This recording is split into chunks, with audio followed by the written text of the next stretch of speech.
Be blessed by the divine. Story of my life by Sri Vethathiri Maharishi, Chapter 23, Service and Renunciation.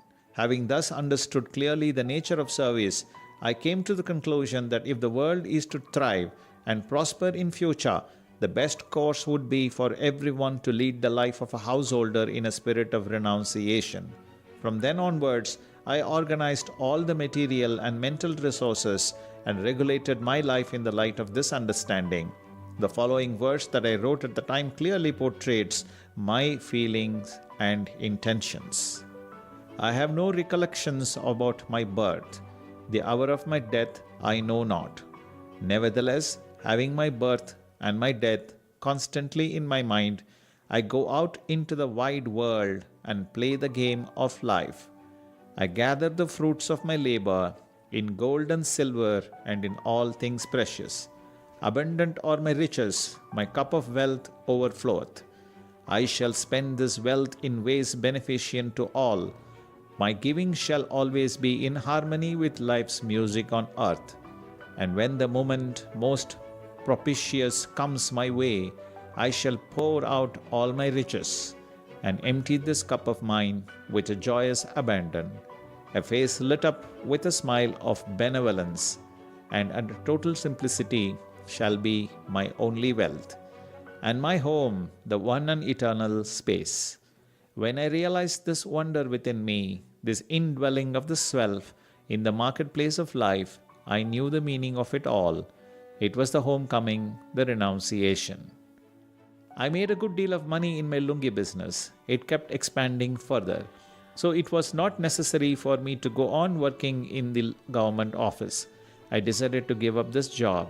Something happened on 18th January 1946. I was then serving as assistant to the cashier. He went on leave and they appointed another man in his place. This man asked me to do something that would not be in conformity with the rules. I refused. He flew into a rage. "You must obey my orders," he shouted. I laid my pen on the table. "What are you saying, please?" I said, looking him on the face. He repeated, "You must obey my orders. If they are wrong, even then you should obey, whatever it may be. The responsibility is mine." I picked up a sheet of paper, wrote as follows, signed it, and handed it to the supervisor of the section. "Sir, I have been serving in your office for the past 13 years. This bond of service is my own seeking. I have made up my mind to sever and set myself free. With great pleasure, therefore, I resign my post here with effect from this very minute. Yours faithfully, Vethathiri." The supervisor spoke to me with deep affection. "What exactly has happened? Why should you give up a government job? If you have any complaint, I shall myself set it right," he answered. I answered, "I am taking up lungi business. I cannot carry on with what I am paid here.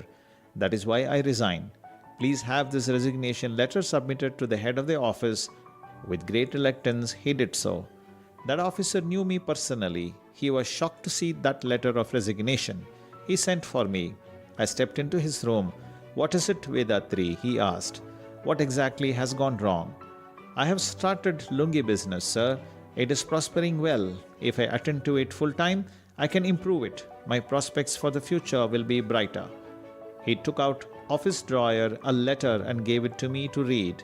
I was really surprised to learn what it contained. It was an order of exemption from the operation of rules regarding educational qualification. In the normal course, I stood disqualified from promotion because I had no schooling, let alone a university degree. But my case and been strongly recommended, and the necessary exemption has been obtained from the authorities in New Delhi. The order also stated that I should be promoted and that the promotion given should be a permanent one.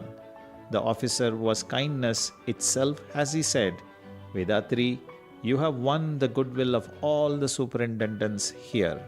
This is why the exemption from the prescribed educational qualification has been granted in your case. You can better your own prospects even in this office by your own efforts. Please withdraw your resignation." My decision, however, was final. I told him so. Even then he was pleased to say, Something seems to be wrong with your mood today. Well, we shall see about it later. Take 2 weeks' time. His endorsement on my paper said, please put up the file on 2nd February 1946. I got back to my seat. The file was sent to me for my information. I wrote, noted on it, signed it, and sent it back. The hour was 3 in the afternoon. I got permission from my superintendent to leave office early. Meanwhile, news of my resignation had spread throughout the office. Everyone pressed around me, making inquiries. I felt very much embarrassed. This is, after all, just a little altercation, and it has made you resign your job immediately. Have you any idea how much we are suffering at the hands of our officers?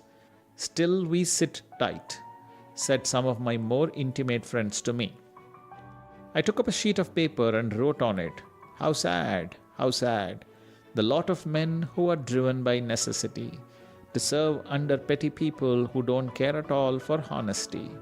The rules devised by men of wisdom, these little tin gods do not heed. The underlings regret their lot. They are got to stick on somehow indeed. Rules and regulations are drawn up by men of ripe judgment. But when such rules are enforced by fools, those who happen to serve under them have to pay. Can they afford to quit? By no means. They have to earn a livelihood. Things are topsy-turvy. Circumstances help men of poor caliber to attain their positions of authority. Their success goes to their head. They give hell to those who are under their control. Not satisfied with teasing and persecuting such assistants, they do not hesitate even to tarnish their confidential reports. This stands in the way of these poor folk obtaining promotions in their official career. Evildoers, however, cannot get away with it. The law of cause and effect is inexorable. Their evil will recoil on their own heads, and then alone they might reform.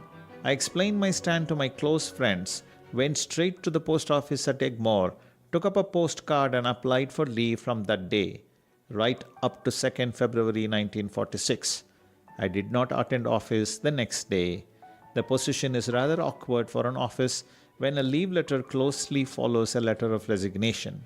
The officer's hands were forced. I received an intimation that my resignation had been accepted with effect from 19th January 1946. Story of My Life by Sri Vethathiri Maharishi will continue. Visit simplifiedkundaliniyoga.com. Attend our Kundalini Awakening workshop. Be blessed by the Divine.